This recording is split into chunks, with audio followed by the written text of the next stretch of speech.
안녕하세요. 2020년 군무원 재활고급 합격자입니다.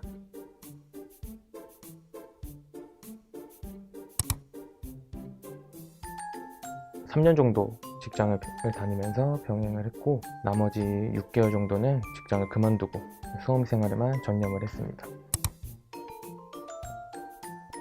원래 제가 공부를 안 하고 운동 쪽을 이제 하고 있다가 몸이 다쳐서 물리치료학과로 전역을 하게 돼서 이제 고등학교 공부에 대해서 조금 베이스가 없이 이제 수험생활을 시작하게 됐어요. 다른 학원 같은 경우에는 너네들 다 고등학교 거 알지? 그럼 이 부분 아니까 더 심화 과정만 이렇게 조금 요점을 짚어서 해줬는데, 그래서 점수가 많이 안 오르더라고요. 그래서 이제 기본부터 좀 해주는 학원을 찾아보자 싶어서 찾다가 보니 이제 하이클래스 근무학원 등록하게 됐고, 거기 이제 문정우 교수님 수업을 듣다 보니까 기본부터 차근차근 너네 다 알지가 아니라 너네 다 모르니까 이거부터 차근차근 알려줄게, 이런 식으로 교수님이 강의를 해주셔서 올해 이렇게 합격까지 하게 됐습니다. 공부를 해본 적이 없어서 공무원 공부를 거의 인생 처음으로 공부라고 시작을 했는데 굉장히 많이 힘들었어요. 남들이 항상 8시간씩 앉아서 공부를 해야 된다, 이런 식으로 말을 해서 이제 그거를 따라가다 보니까 오히려 제 페이스대로 흘러가지 않고 앉아서 허비하는 시간이 좀 많더라고요. 저 같은 경우에 좀 남들이랑 다르게 공부가 안 될 때는 확실히 좀 쉬었다가 다시 집중이 될 때 다시 하거나, 오히려 예전에 봤던 것들, 내가 좀 잘하는 부분들만 계속 집중적으로 봐가지고 잘하는 부분 더 확실하게 하는 식으로 수험생활 했습니다.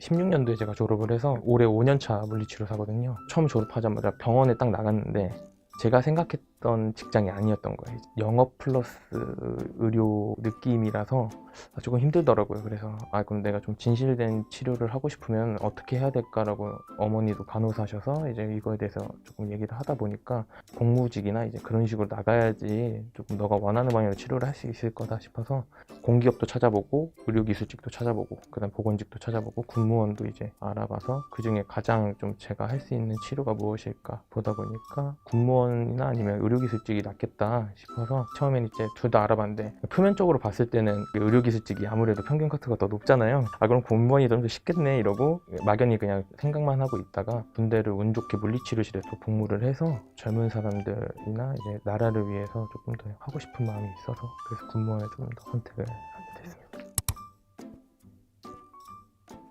공무원이랑 군무원 크게 다르지 않다고 생각하는 친구들 중에도 보건직 공무원 된 친구들이랑 얘기를 해보면 어쨌든 밖에서 일을 하냐 군부대에서 일을 하냐 그 차이라고 생각하고, 큰 차이가 없는데, 이제 보통 준비하시는 분들 보면 장교를 하시는 분들도 계시고 군무원을 하시는 분들도 계시는데, 부모님 두 분 다 장교 출신이셔서 원래 장교를 권유를 많이 받았었는데 안 한 이유는 아무래도 대위 이상 올라가다 보면 행정 업무 쪽으로 많이 빠지더라고요. 근데 저는 물리치료사로서 물리치료를 좀 더 하고 싶은 마음도 있었고 군무원을 좀 더 지원하게 됐어요.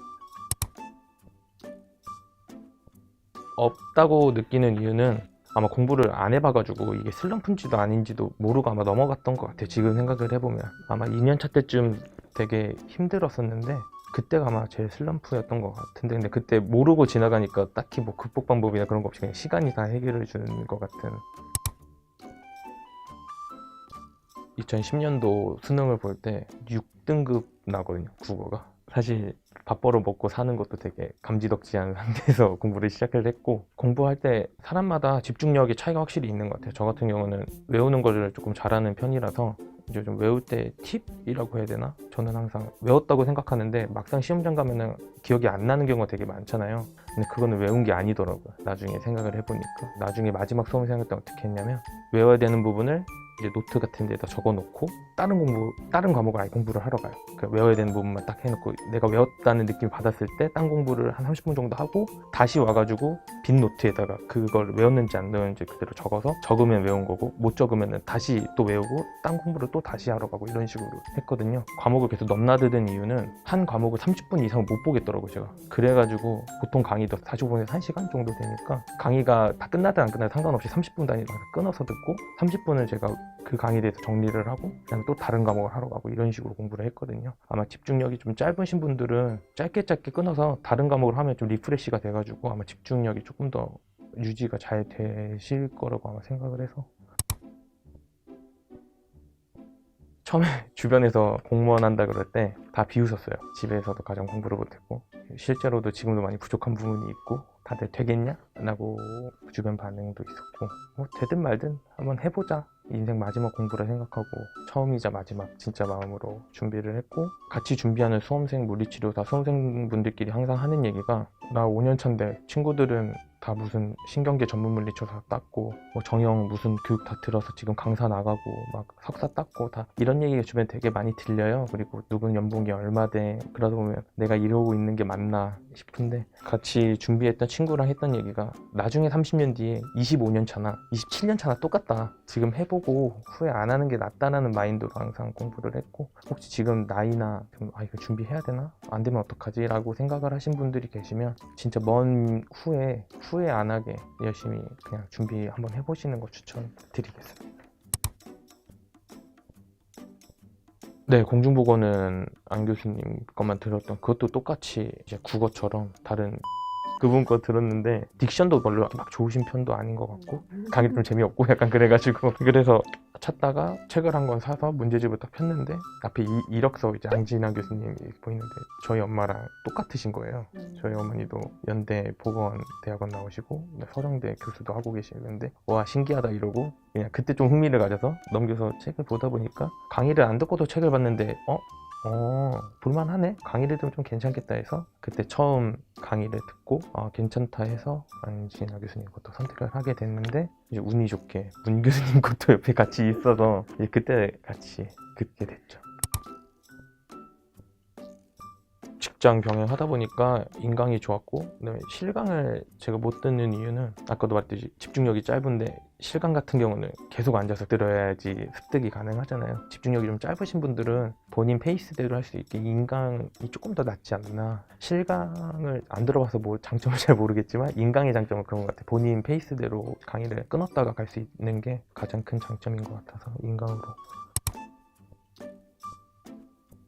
아마 저희 쪽은 소수직률이라서 인터넷 강의도 없고 다들 물리치료 학개론이라는 전공 과목을 보는데 저희는 줄여서 물개라고 부르거든요. 그래서 물개를 어떻게 공부를 해야 되냐라는 제가 지금 단톡방에 있는 방도 있고 다들 어떻게 준비를 해야 되냐라는 말이 되게 많아요. 제가 3년 정도 봐오다 보니까 국가고시 문제집이 따로 있어요. 그거를 중점적으로 보시는데 거기서 중제학이랑 질환별 물리치료 그 두 개를 중점적으로 잘 보시는 게 고득점 받기에는 가장 좋고 3년 내내 봤을 때 1번 문제는 진단과 문진의 차이 그거는 3년 내내 똑같이 나왔거든요. 혹시라도 누군가 이거를 본다면 아마 그게 임상 의사 결정 과정의 첫 파트에 나오는 첫 부분인데 그거 꼭 외워서 문진의 정의가 뭔지 진단의 정의가 뭔지를 알고 들어가시면 아마 첫 번째 문제는 다 받고 들어가지 않을까. 저희 면접은 계룡대에서 3년 내내 똑같은 장소에서 받고 인재개발원 내년에도 합격생이 있으시다면 인재개발원에서 보실 텐데 이번에 코로나 때문에 택시도 안 되고 그래서 학부모님들 다 데리러 와주셔서 많이 붐볐거든요. 예년에 다른 연도에 비해서 1년차, 2년차 때는 필기도 떨어져서 면접 합격생이 아니었는데도 그냥 갔어요. 궁금해서 어떤 느낌인지. 원래는 보통 택시들이 쭉 대기가 돼 있는데 올해는 코로나 때문에 택시랑 대중교통 타지 말고 자가용 이용해달라고 공문이 내려와서 저도 자가용을 타고 갔고 대부분들은 학부모님들이 타고 와서 되게 좀 북적북적한 느낌으로 이번 면접 진행자 분위기는 그랬고 면접 들어가면 세 분이 보통 앉아 계시는데 가운데 분이 아마 임사 관련 군인분 중령 정도 계시고 양쪽에는 외부 인원들 교수님 한 분이랑 뭐 보건소나 이런 쪽에서 계신 분들 이렇게 해서 총 세 분에서 면접을 보는데 면접자들끼리 있는 단톡방이 있거든요. 거기서 공통적으로 나왔던 건 자기소개 왜 군무원 지원하게 됐는지 그 두 개는 항상 공통적으로 매년 나왔던 거니까 그 두 개는 저도 1분 정도 할 수 있게 해서 준비를 해갖고 아마 이거는 앞으로도 계속 변하지 않을 거라 생각하고요. 전공 같은 경우는 보통 초음파 치료가 무엇인지 아니면 전기치료의 뭐 적응증이나 금기증이 무엇인지 이런 식으로 물어보거나 아니면 장애랑 장애의 차이가 무엇인지 이런 식으로 좀 너무 심화 과정이 아니라 좀 간단한 적응증, 금기증 실제로 저희가 쓰는 루틴 치료 기기들 루틴이라고 하면 전기치료, 열치료, 초음파치료 이런 식으로 있거든요. 그거에 대한 적응증, 금기증 정도만 준비해서 가시면 큰 무리 없이 아마 전공 답변은 할 수 있을 것 같고 이번에 올해 나왔던 질문은 변화에 대해서 어떻게 생각하는지 그 변화를 군인, 본인 엮어서 한번 얘기를 해봐라 그래서 저 같은 경우는 올해 이슈 중에 하사인데 여자로 성 전환한 다음에 다시 하사 해달라 이제 그거에 대해서 좀 저는 엮어서 얘기를 했는데 아마 그런 부분에 대해서 좀 대답을 할 거면 군 이슈에 대해서도 조금 어느 정도 공부를 해서 면접장에 들어가시면 조금 편하실 것 같아요. TO가 날 수도 있고 안 날 수도 있는데 그것 때문에 공부를 소홀히 하지 마시고 최선에 대해서 계속 준비를 하다 보면 결국 준비 현재가 기회를 잡기 때문에 안 뽑을 것 같다고 포기하지 마시고 나중에 후회하지 마시고 지금 당장 현재에서 최선을 다하시기 바랍니다.